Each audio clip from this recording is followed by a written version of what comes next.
এই যে দেখেন কিছু টাইলস এখানে ছোটা, এখানে কিছু লাগানো, এখানে ফ্লোরে এক কালার, এখানে আর এক কালার। তো এই যে জিনিসটা এইভাবে আছে, কিছু কিছু আরবি আছে যারা আগের জমানার, তারা এইসবের নিয়ে এত সুন্দর চলে না। তারা হয়তো হয়েছে যে টাইলসগুলা কোনো রকম হইলো। এই যে আমি এখানে টাইলস লাগাই দিতাম চাইছিলাম, আমারও হইতেছে যে না এখানে লাগবে না।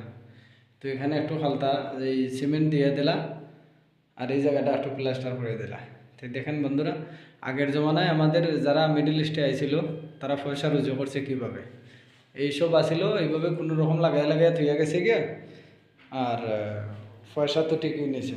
আমরা তো এখন এইভাবে কাজ করতে পারি না, কারণ এখনকার জেনারেশন খুবই চালাক, তারা সব কিছু বুঝে। এই যে দেখেন ঘরের কন্ডিশন, এই যে আমরা প্লাস্টার দিছি হয়েছে না, ও যে দিছি হয়েছে এতটুকু দিলেই চলবো। আমরা বুঝেন আগের জমানার মানুষ কীরকম আছিল মিডল ইস্টে।